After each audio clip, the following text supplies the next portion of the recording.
Welcome to Rising Tide Startups, where we chat with startup founders and solopreneurs just like you from all over the globe. During our chat today, picture yourself starting your own startup journey. If our guests can do it, you can too.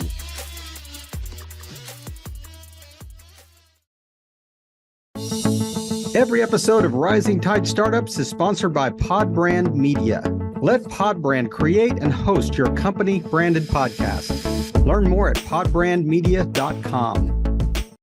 This is Rising Tide Startups. My name is Kevin Pruitt. It's another great episode we have today, and it's somebody that I've actually chased for a while before we finally connected on LinkedIn. And Jessie von Breugel. Jessie, thanks for joining us on Rising Tide. Yeah, man, good having me. I'm excited to be here, and yeah, your message in my inbox came at the right time. It was on top of my inbox, so I replied, and here we are. And it is really good because I have been consuming your content on there for some time, and some of the sharpest infographics and graphics that I have seen, and I see a flood of LinkedIn content. So, man, kudos to whoever does your artwork. It's really done very, very well, and it is so incredibly consistent. You know, that's what is amazing to me. But before we jump in and talk about that, man, if you and I met at like a networking event, how would you introduce yourself to me? That's a great question, man. So I would first of all introduce me with my name, of course, with my very Dutch surname, Van Breugel. But for the Americans here, we can say Van Breugel. I would basically say not necessarily a label or a thing. Like, I like to introduce myself by the problem I'm solving with the business. So what we're doing, we're helping experts productize their knowledge, put it into a scalable offer, and grow their info business. That's something that I'm very passionate about. My business partner is very passionate about. Like, we love info as a model, the scalability of it. I'm a creative at heart too. So you just mentioned like the visuals and the design. I still do that myself because I love playing around in Figma, in Canva. Like, I'm a creative at heart, and so LinkedIn for me just became a platform that I can like utilize that. So yes, I love business, but it's always creative first. So I think that will be roughly the introduction that if you and I would meet in person on a networking event. Well, one thing I want to encourage anybody that's listening to this podcast is to get on LinkedIn, look Jessie up, and we'll have his LinkedIn link in the show notes of the podcast. But I encourage you to look at some of the graphics that they use, and I mean it is class act. I mean it is state of the art stuff, and it is so current and so helpful. So many times I think we see people post things that look good but may not have any meat around them. So this is a good combination. But oftentimes, as people I've interviewed, like the things that they ended up doing kind of grew out of a need that they had. So were you doing something else earlier and you just try to, how do I leverage LinkedIn as a good marketing channel, and then just kind of grew into its own thing? Yeah, so it definitely started from a need. So I started entrepreneurship like 5-6 years ago. I would say the hardest moment to start. It was like the pandemic. Amsterdam was on a lockdown, and I had a very good job. I was working at a tech unicorn in Amsterdam, had some stock options, but in the middle of the pandemic, I was like, I don't think this is my thing. So I took a leap. I quit the job, and because I found a way to monetize my writing. So I always loved writing. So I started writing on Medium. I don't know if you know the platform. Yeah, it's a platform where you get paid for the number of minutes people read your stories. Through that, I got into Twitter first. I learned how to basically create digital products. And I still remember to this day the first moment that someone paid me like $5 for like a template toolkit. This is pre-AI. I was like amazed because I got this notification and I was like, holy shit. A stranger on the internet paid me $5 to get this template kit. So that just opened up this whole rabbit hole of like creating online like digital products, like just building things. After 2 years or so trying to figure it out on Twitter, grew like an audience of like 10,000 followers in the process, met a lot of cool people around the world. I was already traveling then, but I still didn't quite get the big leap in terms of monetization. So yeah. I think this is early 2022, and I had a love-hate relationship with LinkedIn. I tried it many times before, but every time I fell off the bandwagon. And in April 2022, I was just like, okay, I know I can be consistent with things, whether it's with my training, with Twitter, with the things that I do. And I was like, okay, I'm just gonna stick with it for 30 days. And that streak is basically still going. And we're now like almost 4 years later. Was there a particular niche that you were trying to attack, early on, when you're writing content, or was it generally in the niche of, hey, trying to just scale your business? Yeah, so it's been a bunch of things, but especially early on, it was just very much just a way of self-expression. Like I'm a very curious person. I study a lot. I learn a lot. I have a bunch of different interests. They're all around like self-development, like personal development, a bit of mindfulness. So that's what I wrote about on Medium and in the beginning of my Twitter days.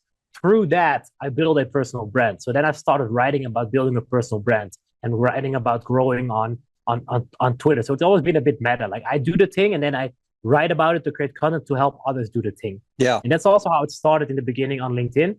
I wrote about like personal branding, mindfulness, personal development, all I would say traits that I deem very important as an entrepreneur, especially a solopreneur. And through that process, I built a personal brand. I got clients. I generated leads. People asked me like, hey, how do you do that? Can you also help me with that? And basically, like fast forward 4 years later, we've built out a pretty significant like LinkedIn brand. We helped hundreds of people with also lead gen and client acquisition on LinkedIn. And now we're just taking that to the next level where we help with people more building out an info business. But it's always coming from like personal interest. Like I see myself as like the ultimate guinea pig. Like if I enjoy doing something, I just go down the rabbit hole. Like just before this call, I was building like a new like Claude workflow, and I'm like, okay, I'll just go into the trenches to see how I can create workflows with that, because then I know that I can also feed it back to my audience and then to our clients. So it's always this like experimentation first, rapid iteration, and then just document the process, and then it becomes this flywheel. You had touched on something in another episode that you had done earlier, another podcast you had done earlier, where you were talking about, becoming like an expert in the field kind of before you start writing about it, because, you really wanted to kind of narrow that focus. It sounds like to me that that's kind of a personal tack you take as well. That if you're going to write about something, you really want to dive in and, get neck deep in it, or versus just, trying to write at surface level. Yeah, and I think this is a very interesting like we're living in a very interesting age right now, because before you had to do the thing or study the thing very deeply in order to write about it. But now with AI, I can literally whip up a paper or a whatever on thermal physics or whatever, nuclear energy, whatever, like something I never studied for. I can make it look nice. I can put all the reference in place, and then I can hand it over to you, and you're like, oh, damn, Jesse studied this thing for a while. So I think the barrier of entry has gone to zero. However, the need for quality has gone up, because everyone has access to the same tools. Yeah. Everyone can say the same.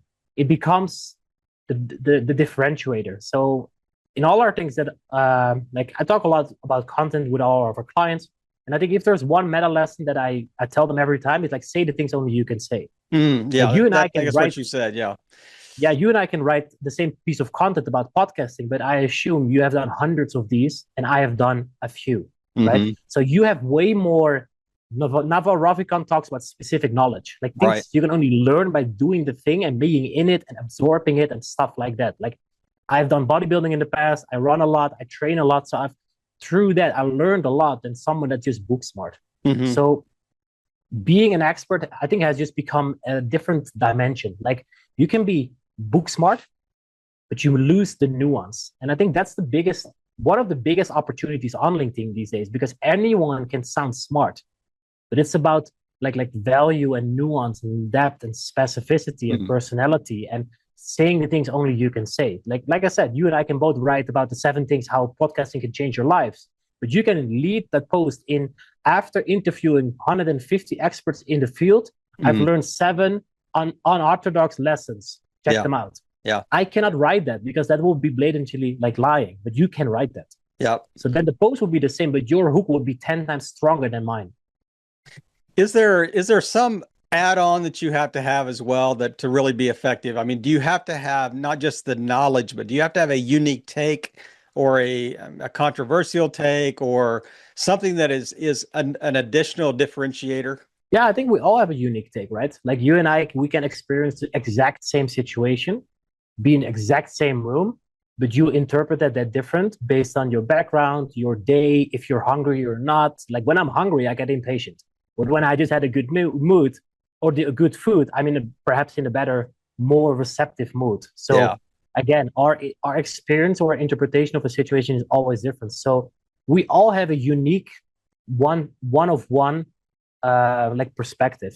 And that's why I get so much energy from like working with experts because they have so much knowledge here. Like some of our Hmm. clients, they've been in the industry for 20 years, 30 years. Some of our clients, they sold their business for 8 figures.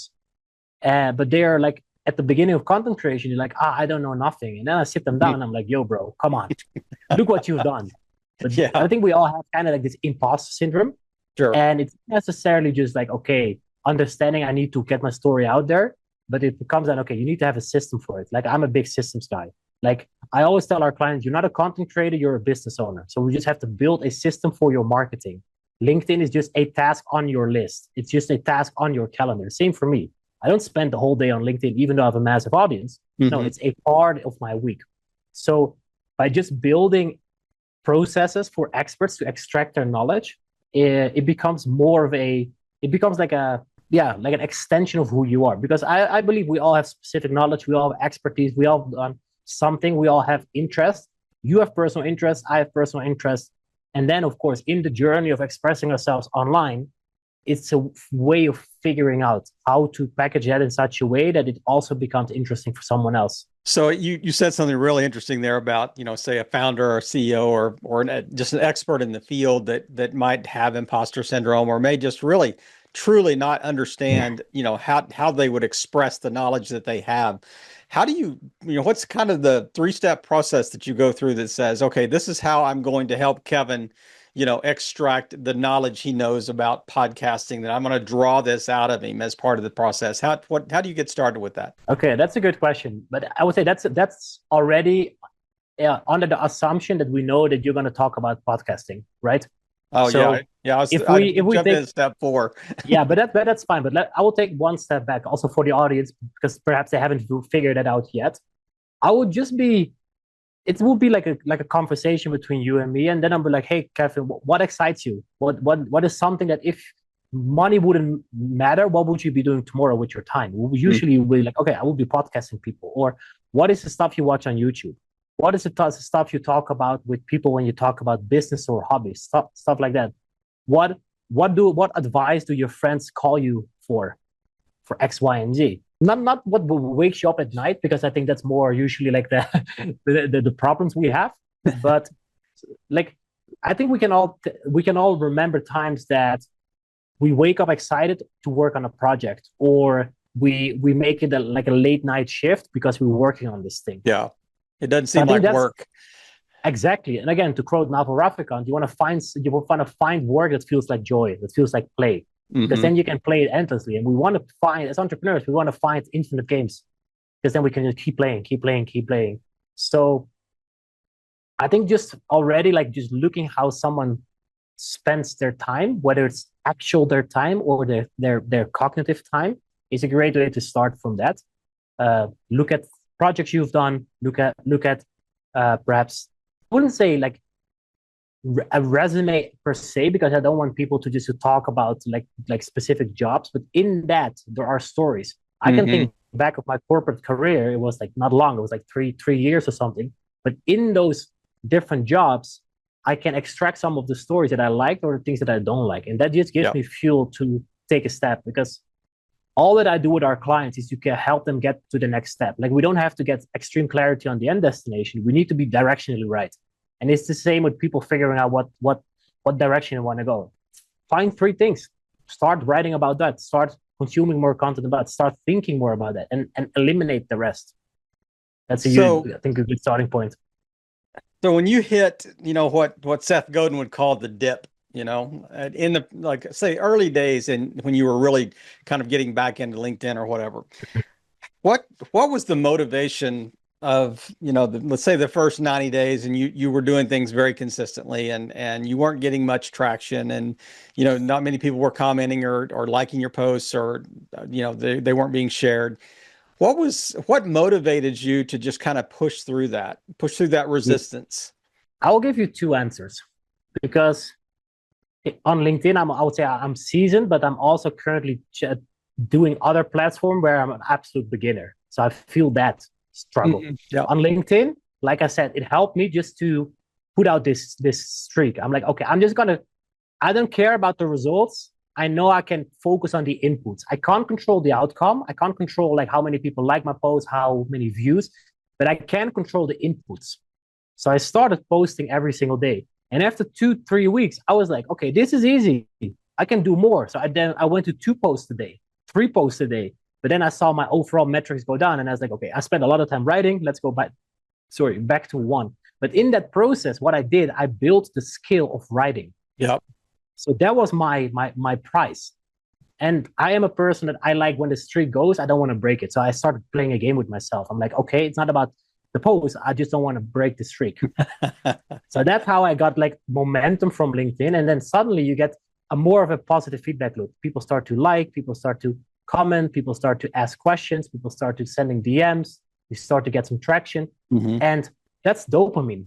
And that's like a reward system. And then I'm like, I don't want to stop this because this feels good and it leads to something. So that's on the LinkedIn side of things. So this is roughly 4 years ago.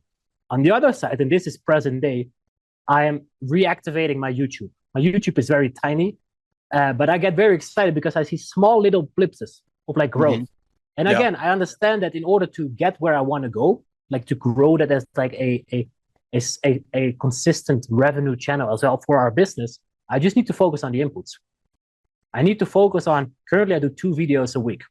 Okay, cool. And then I can just say, okay, this video is better performing than the other. Like this morning I uploaded one, and in the first few hours, it's performing the second best of my platform. To me, that excites me because I'm like, okay, I'm learning the rules of YouTube. Okay, how do I learn it? By just putting a coin in the machine and playing. The same, and this is more of like a passion project, not necessarily with the current business, but I'm building out my Instagram. It's been more of like a personal, like I said, the personal project. But again, I don't know the rules. People are winning. I am not winning. My posts are not getting the views and the traction. So I'm doing something wrong. So what I have to do, I have to study the rules. I have to study this game. Like I understand content creation because it's very easy for me. So now on Instagram, I'm just playing the volume game. It's what Hormozy says. Volume negates luck. So I know that if I can just compress 6 months of work in 3 weeks, of course I'm gonna churn out a lot. 99% will suck, but one of them will hit. And then I like look back, okay, why does this one hit? Okay, let's do more of that. So that's why I said like currently I have these 2 perspectives from being seasoned on LinkedIn to being an absolute beginner in these 2 games here. Once you really kind of started gaining traction on LinkedIn and you're really scaling kind of that platform, what adjustments did you have to make, for scale? Like how did you operate differently then than you did, a year earlier, 18 months earlier? Yeah, so I think a big one is making the shift from being a business owner, utilizing content, than before being a content creator trying to monetize. That's a great distinction. So that's one. And what does a business owner do? A business owner builds systems for the things that he or she needs to do, whether it's hiring, creatives, financing, whatever the thing is, right? So in our thing, like we have a marketing heavy business. Like we currently don't run any sales. Not a business partner, we don't have sales reps in place. Like we run solely on marketing because I'm a great marketeer and my business partner is a great marketeer as well. So marketing is just a task in the week. It takes up we need to allocate a lot of resources to it, but still I've built systems for that. And that I would say it allowed skill because the inputs, I know which inputs to do for the outputs. It also helped, and this is something that I know people struggle with in the beginning. They put so much time in this single post and then it flops and it dips their motivation. Yep. For me, is I just know that, okay, I need to put in these inputs for my weekly content. Some will spike, some will go down, but I just zoom out and I'm like, okay, if I the beginning of this week understand or believe that these inputs, these 7 posts, these 7 ideas are going to do well, at the end of the week, I can just review it and then, okay, no more this, no more that, more of that. So it helped me just to detach from the individual performance of a post. Because like I said, in the beginning, I know a lot of these people, including myself, they care about that. Oh, this post sucked. I suck at LinkedIn, but that's the wrong conclusion. Yeah. You just didn't learn the game properly yet. Plus, you can't tell me that you suck at LinkedIn if you've posted for 2 weeks. Like, come on.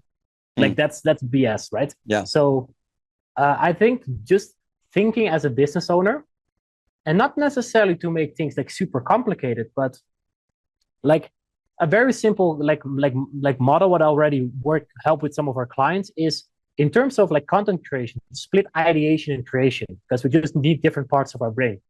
When you sit down to ideate, you have a draft, a Notion page, a Trello. I use Trello personally because I'm a very visual person, so all my ideas are in there. Then I just schedule them. Okay, Monday this, Monday da. Okay, cool. Every Monday I sit down to write my post. Not every time that I don't do that, and on Monday I sit down to think first, I just get frustrated. The ideas get sloppy because I didn't spend that time of like putting the ideas out there, subconsciously thinking about the idea, and then when Monday comes, I start not from scratch, from zero, but I start from a rough idea already in there, and then I just start working with that. Boom, post ready. I schedule it, set and forget. Like I said, we're a business owner. So Monday, all the content is done for the rest of the week. So the rest of the week, I can do other things. That kind of reminds me of the book, The E-Myth, where you go from working in your business to on it, as you have scaled. But you talk a lot about, kind of, it's almost like this proverbial like A/B testing. Some posts will do well, some posts won't do well. Have you done this long enough that you can tell why the post is doing better other than just the fact the analytics are better? Oh, okay. Define doing better for me first before I give an answer. Like, what do you mean with doing better? Well, let's just say the views are up, the interactions, substantially better on one. I mean, you said you had a YouTube video that has had a lot more maybe views or download, people watching all the way through. The analytics are a lot better up for that video than they were on previous ones or whatever.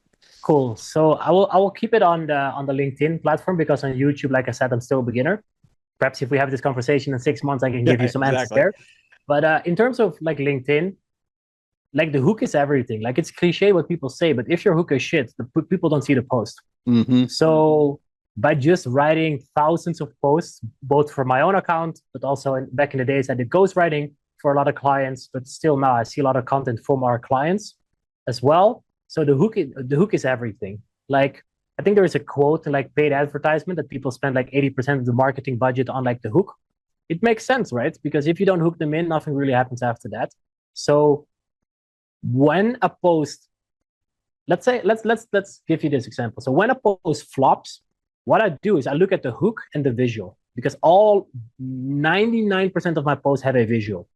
Because from a sidestep, like you take up just more visual space on the feed, basically. Like I can just have 2 lines of my post, or I can take up your whole phone screen with my visual. When do I make a better impression? If you scroll on your feed and you see my purple, because my brand color is purple. Yep. People do not know my surname, but I do know, okay, Jessie, this purple guy. So it's part of my brand. So when a post flops, I just look at, okay, the hook did I create enough of a curiosity gap? Like as humans, when there's an open loop, we just want to like know how it ends. Think about Netflix. Like when the next episode starts already and it's hooking it up, you're like, I told myself I not want to watch, but boom, here I am, 10 minutes into a story again, right? And that's exactly the same emotion, the same experience we need to create in a LinkedIn post. The first 2 lines are just the only thing they care about is like hooking people into the rest of the post. So I think by just being in the game for LinkedIn for a while, when something flops, I look at those 2 things, so the written hook and the visual hook. But also because now I've done that so many times, I know that it's better to just, when you post your post, spend some more time on the hook and the visual instead of trying to perfect the middle section or the call to action. When the beginning is shit, no one really gets to that part. So yeah, let me know if that answers your question. No, it's interesting because you said my color's purple. I literally could see my LinkedIn feed from across my house, and without any names, I could tell which ones are yours because you are so consistent and so unique in your graphics, you know. So yeah, like I said earlier in the day, kudos to you on that because that is so it is so recognizable. You know, I tie you and your name to that content, you know, immediately in my Interesting. mind. So Yeah. So that's um, brand, right? it's amazing. I mean, just how consistent you've been in that and intentionally. But if let's do a little coaching here, just right as we're kind of closing up and our chat. And I certainly want to honor your time. I know you got a lot of things to do. And now here's a quick word from one of our new sponsors on Rising Tide Startups. Every episode of Rising Tide Startups is sponsored by Pod Brand Media. So you started your own company or branded podcast, and now it's fading. Let Podbrand give it new life. Check out podbrandmedia.com to learn more.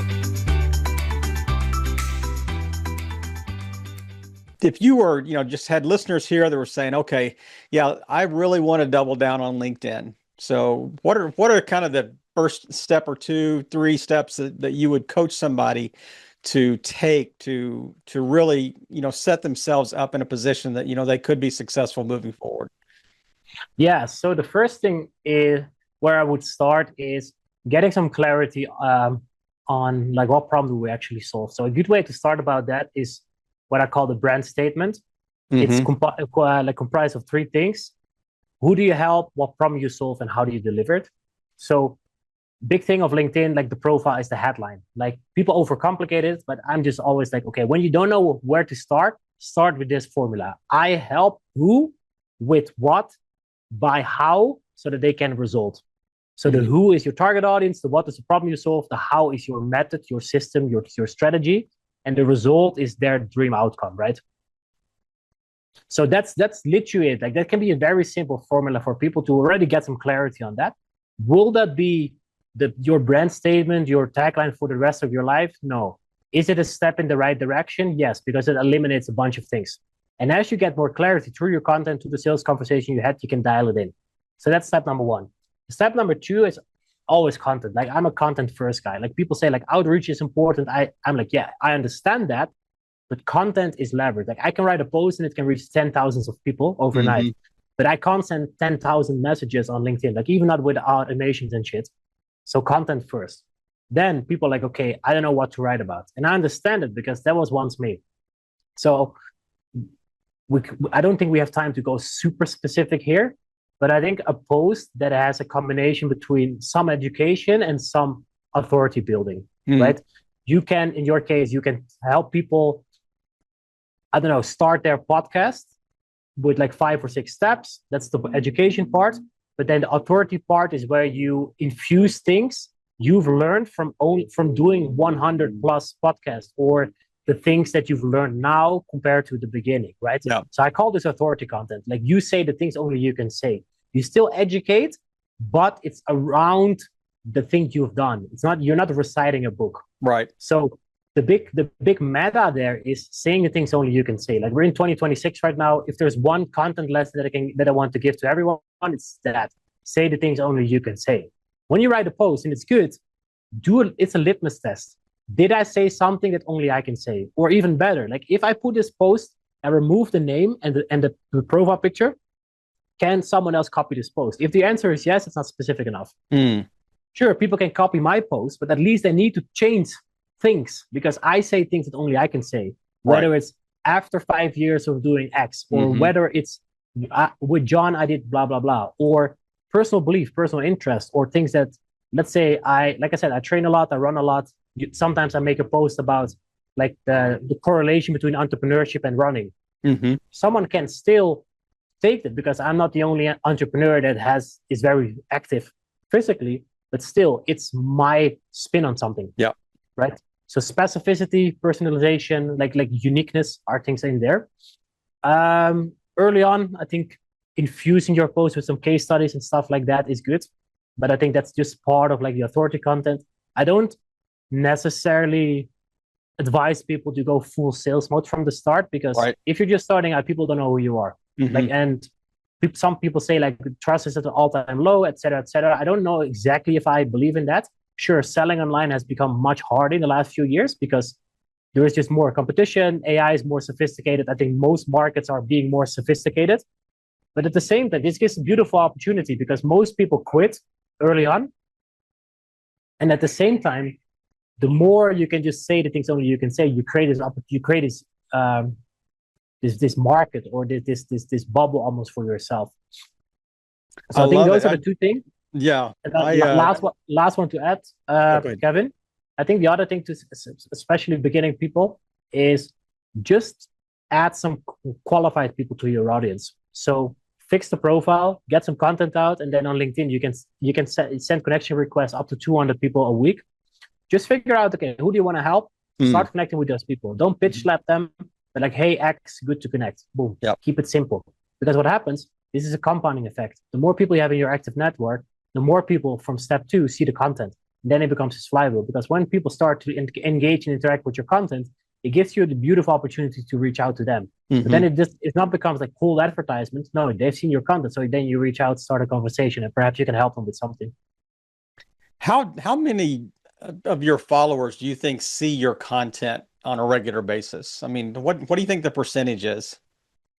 Oh man, I would love that LinkedIn would disclose that, but it's hard to see. Like on Instagram, for example, you can see exactly with every post how many followers and how many non-followers saw it. I love that stat because it shows me how much exposure I get to new audiences or how much nurturing I do with my current audience, and both are important. But on LinkedIn, that's very hard to see. Like I think you can see some form of like first grade, second grade, third grade connections. But that's more of like a broader scope in terms of like a week, 28 days and stuff like that. Yeah, so it's hard to say, right? Because if you engage with my post, someone that's connected with you sees that you comment on my post. So they have nothing to do with me. So it's like a third grade connection usually, and they can see my post.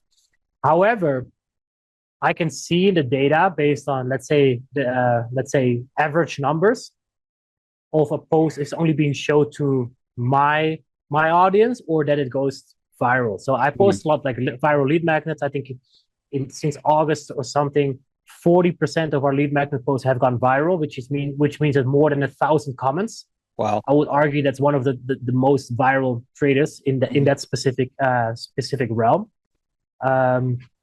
So I know that with that we had so much cold exposure. People that saw my name and my face and my brand and my profile and everything for the first time, which is good because they come into the ecosystem.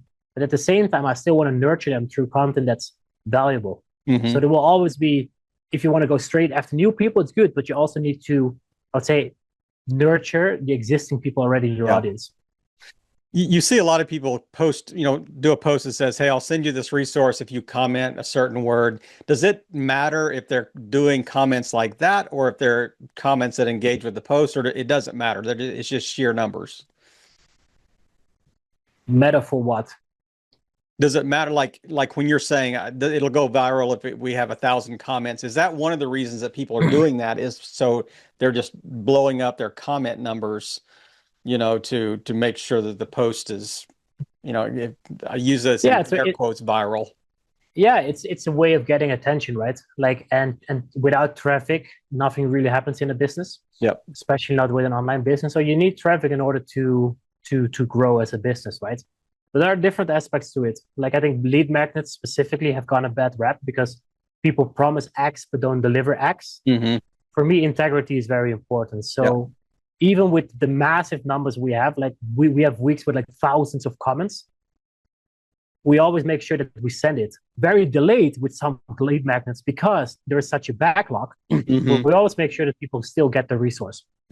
Because people ask for it, so we deliver that. So there is more than just getting comments, because I understand that when someone raises their hand for a specific lead magnet that's tied into our main offerings, because it's always aligned. I'm not going to suddenly like push a lead magnet on like gardening because it's not aligned with our business. So it's always a spin-off from the high ticket offers, right? So if someone raises their hand for that, it's a show of interest. It's a buying signal, right?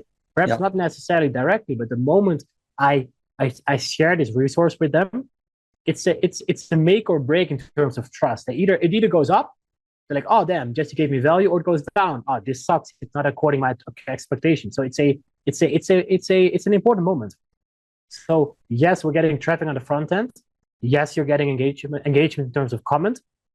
The other thing is, of course, like the follow-up, make sure that you get that to people. The resource is important, but at the same time, every time that we share this resource with someone, I start the conversation. We just have a conversation about X, Y, and Z to see if there's anything that I can help them with. So there's a whole sequence of things. And from all like I would say the traffic methods on LinkedIn, I think still this one is one of the most effective one. Certainly for us, because we literally figured out how the process works. And that's why, like I said, like 40% of the posts that we've done hit over 1,000 comments, which is pretty sick in an era, especially in 2025, where so many people were complaining about the reach being dead. Yeah. Like we have the data to show literally the other side of the coin. I'm curious, is there anybody that was on LinkedIn that you really, zeroed in on and you really tried to kind of emulate and you really focus on early, that was kind of, showing you the way? That's a great question. I think Justin Wells is one of the OGs. Yeah. When I started posting, he was out there. Like I had him on. I was running a Twitter podcast, and I had him on the show once, and I learned a bunch from him. Like he's just very systemized at things, very much templatized. But I think especially with AI, everything kind of became like templates kind of lost their value because anyone can use the same templates and stuff. I think early on, I had a very nice opportunity because we found like a nice group of people that were just growing on LinkedIn at the same time, and we just helped each other with like feedback on things and just like bouncing off ideas. And some of these guys, they're absolutely huge right now. I don't know if you know Ruben Hassid. Like he's massive in the AI space. Like we started back like the same time. Like I think now he has like almost 1 million followers. Like he's been speaking on all these stages. And I'm like, sometimes I think back of the early days and like, that's cool because we all started with just, okay, let's figure LinkedIn out. So I think it was more of like a healthy competition between peers. And after that, everyone kind of went in their own direction. I went at some point more into conversion. Others stayed on growth and just going after like massive expansion. And that's just very cool to see. Well, I would ask you, where people could learn more about you, but we talked about that throughout the podcast. I think it's just, you're pretty easy to find on LinkedIn, but is there anything specific that you'd like to tell our audience if they want to know more, they want to learn more, where's the best place to find out more? Yeah, so LinkedIn obviously is the main hub. Jessie from Breugel. Follow the purple dot at LinkedIn. I post every day. I post about like how to productize your expertise. I talk a lot about client acquisition as well. It's basically just making money online with your expertise. If you don't like written stuff and you want to go more in depth, I'm really focusing on my YouTube this year. Again, Jessie from Breugel, without the purple dot there, but you will see some of the purple colors there. And both of those channels, you can subscribe to our email. I'm also sending like a daily email where I usually go a little bit deeper, a little bit behind the scenes. Like we travel a lot, me and my business partner. We live in different places. We have a lot of like cool interests. And I think on the email, it allows us for a channel to be more personal. Yeah. Whereas LinkedIn, it's just almost very much like value based.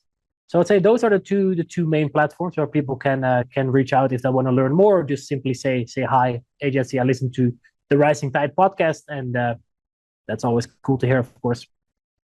Well, Jesse, I really appreciate you taking time today. I'm so glad that my message popped up at a great time that you could actually see it, and I really appreciate you responding to that and just taking time today, just sharing your thoughts and expertise and really helping our audience grow and scale, and really just playing your part in helping all boats rise in a rising tide.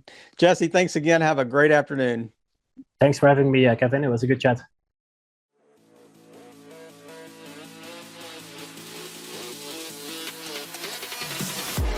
We hope you heard some great takeaways and are now ready to take action yourself. As always, thank you for listening and helping all boats rise in a rising tide.